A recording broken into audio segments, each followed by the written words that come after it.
Hello guys, welcome to my YouTube channel. इससे पहले हम लोग चर्चा किए थे लिस्ट कॉस्ट मेथड के बारे में।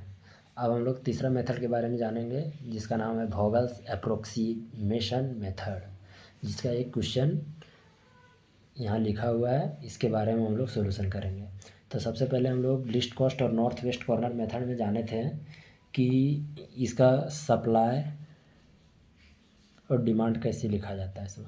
तो सप्लाई ये वाला पार्ट दिया हुआ है, उसको हम लोग उतारेंगे और ऐड करेंगे। ऐड करने पर इसका जो वैल्यू आएगा वो 34 आएगा।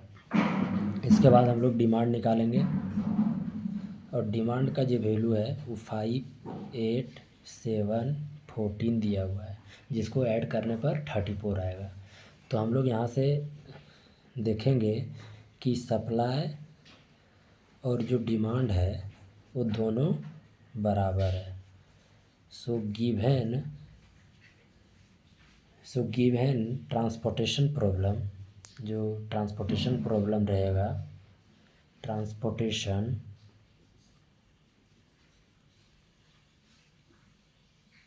प्रॉब्लम इज बैलेंस, वो बैलेंस्ड हो जाएगा। अब हम लोग बाय वोगल्स अप्रोक्सीमेशन मेथड के माध्यम से इसका सॉल्यूशन करेंगे। ठीक है गाइज। तो देखिए, सबसे पहले हम लोग वही क्वेश्चन को हम लोग उस टेबल को लिख देंगे। 4 कॉलम था और 3 रो। यहाँ पे 19, यहाँ 30, यहाँ 50, यहाँ 10, यहाँ 70, यहाँ 30, यहाँ 40, यहाँ 60, यहाँ 40, यहाँ 8, यहाँ 70, यहाँ 20। और इसका डिमांड को हम लोग लिख देंगे नीचे। डिमांड को हम लोग लिख देंगे 5, 8, 7, 14। और यहाँ सप्लाई डेट इज़ 9, 7, 9 और 18।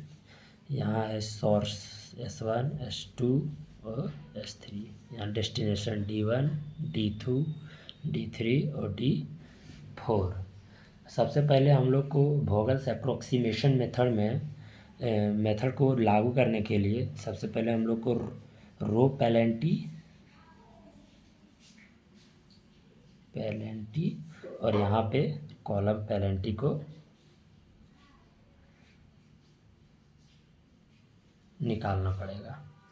तो रो पेनल्टी को निकालने का सबसे आसान तरीका क्या है कि हम लोग सबसे पहले पहला रो में देखेंगे सबसे छोटा टर्म और उससे छोटा टर्म। तो यहाँ सबसे छोटा टर्म 10 है और उससे छोटा 19 है। जब 19 में 10 को सब्सट्रैक्ट करेंगे तो यहाँ P1 का जो वैल्यू आएगा वो क्या आ जाएगा, 9। इसी तरह दूसरा रो में 40 और 30 को घटाएंगे तो 10। यहाँ पे तीसरा रो में 20 को 8 में घटाएंगे तो 12। इस तरह से मेरा P1 का वैल्यू निकल गया, जो रो पेनल्टी था। इसी तरह हम लोग कॉलम में बात करेंगे। तो कॉलम में सबसे पहले छोटा 19 और उससे बड़ा 40। तो 40 में 19 घटाएंगे तो कितना बचेगा, 21, जो यहाँ P1 का वैल्यू होगा। ठीक है। फिर इस रो में 30 और 8, 22। 50 में 40 जाएगा तो 10, और फिर 20 में 10 जाएगा तो 10। इस तरह से हम लोग रो पेनल्टी और कॉलम पेनल्टी को निकालेंगे। उसके बाद अब हम लोग देखेंगे कि ये रो पेनल्टी और कॉलम पेनल्टी में सबसे बड़ा टर्म कौन है। जो सबसे बड़ा टर्म रहेगा उस टर्म को हम लोग एरो करेंगे और उसके कॉरस्पॉन्डिंग जो कॉलम में जाएगा उसका छोटा एलिमेंट को देखेंगे और छोटा एलिमेंट में एक बॉक्स रखेंगे और उसके रो और कॉलम में देखेंगे सबसे छोटा टर्म कौन सा है। तो सबसे छोटा हमको नज़र आ रहा है 8, तो 8 को हम लोग यहाँ बॉक्स में भर देंगे। तो ये वाला पार्ट 0 और यहाँ 10 हो जाएगा। हम लोग पीछे वाले वीडियो में बताए थे कि किस प्रकार से इसको शेडेड किया जाता है। कॉलम में रहेगा 0 तो कॉलम को हम लोग शेडेड कर देंगे इस प्रकार से। फिर हम लोग यहाँ P2 का वैल्यू निकालेंगे। ये वाला रोज ख़त्म हो गया तो फिर से 19 में 10 जाएगा तो 9, यहाँ पे 20, 60 में 40 20, यहाँ पे 40 में 20 तो 20। इसी प्रकार से P2 यहाँ पे कॉलम में ये वाला तो 21 का 21, ये वाला शेडेड हो गया तो यहाँ कुछ नहीं होगा, ये वाला फिर से वही वाला पार्ट और ये वाला वही। इस तरह से हम लोग P2 का वैल्यू निकाल गया। अब इस सब में देखेंगे कि रो और पेनल्टी और कॉलम पेनल्टी में देखेंगे सबसे बड़ा टर्म, तो सबसे बड़ा टर्म हमको नज़र आ रहा है 21, तो 21 को एरो देंगे और उसके कोरस्पॉन्डिंग एलिमेंट को देखेंगे कि कौन सा एलिमेंट छोटा है, तो छोटा एलिमेंट है मेरा यहाँ 19 के कोरस्पॉन्डिंग देखेंगे कि उसके रो और कॉलम में कौन सा छोटा टर्म है, तो 5 छोटा है तो 5 को हम लोग लिख देंगे, ये वाला 0 और ये वाला 2। अब इसको हम लोग शेडेड कर देंगे। फिर से P3 का वैल्यू निकालेंगे।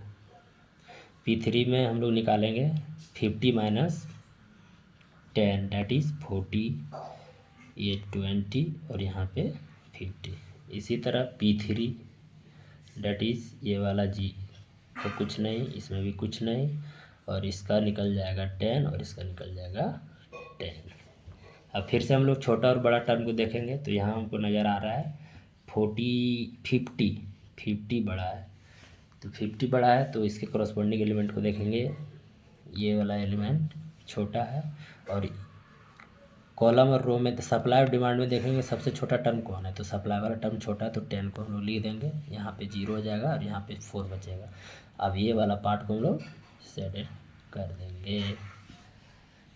इसके बाद इसी तरह हम लोग यहाँ P4 का वैल्यू निकालेंगे।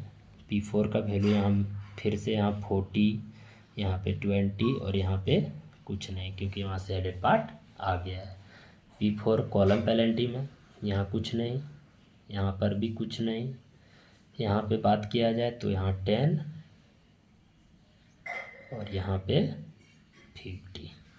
अब दोनों टर्म में सबसे बड़ा टर्म कौन सा है, तो यहाँ पे हम लोग को 50 सबसे बड़ा है, तो इसके लाइन में जाएंगे और सबसे छोटा टर्म 10 और 10 के कोरस्पॉन्डिंग सप्लाई और डिमांड में सबसे छोटा 2, तो 2 0 और यहाँ 2, तो ये वाला रो ख़त्म।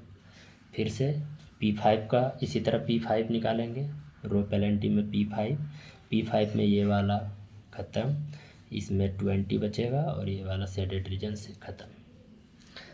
यहाँ पे P5 में ये ख़त्म, ये कुछ नहीं, इसमें 40 बचा और इसमें 60 बचा, तो ये वाला पार्ट हम लोग का सबसे बड़ा है, तो इस पार्ट में जाएंगे और छोटा टर्म तो यही नज़र आ रहा है, तो इसमें 2 0 इसमें 7, तो ये वाला पार्ट शेडेड। फिर से एक और बनेगा P6 बनेगा, इसमें कुछ नहीं, इसमें 40, इसमें शेडेड रीजन से कुछ नहीं।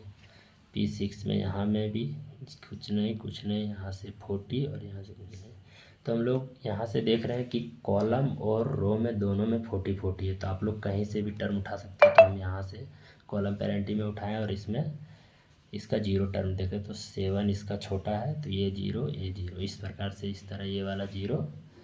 अब हम लोग जब ये वाला पूरा निकल जाएगा, उसके बाद हम लोग इनिशियल टेबल में जाएंगे। Initial table that is initial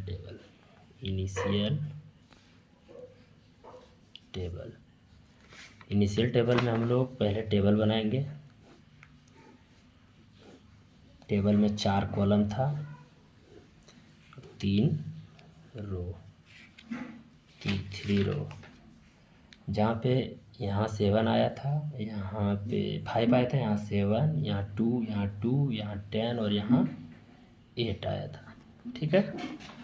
और इसी प्रकार से इनिशियल सॉल्यूशन का अगर बात किया जाए, इनिशियल सॉल्यूशन का, तो x11 is equal to 5, x14 is equal to 2, x23 is equal to 7, x24 is equal to 2, फिर यहाँ से x32 इज इक्वल टू 8 और x34 इज इक्वल टू 10, ठीक है।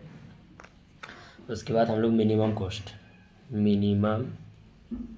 कॉस्ट अगर इसको हम मल्टीप्लाई करेंगे 5 को 19 के साथ, 2 into 10 plus 70 into 40 plus 2 into 60, 8 into 8 plus 10 into 20, यहाँ से उसके बाद इक्वल टू ये हो जाएगा 95, ये हो जाएगा 20, ये हो जाएगा 280, ये हो जाएगा 120, ये हो जाएगा 64 और ये हो जाएगा 200। ठीक है, 200 जब इसको हम ऐड करेंगे तो इसका जो सॉल्यूशन आएगा 779 आ जाएगा और यही इसका मिनिमम कॉस्ट हो जाएगा। इस प्रकार से वोगल्स एप्रोक्सीमेशन मेथड ख़त्म होता है। आप मेरे चैनल में जुड़े रहें, चैनल को सब्सक्राइब करें, शेयर करें और लाइक करें और आगे बढ़ाने का प्रयास करें। जय हिंद, जय भारत। थैंक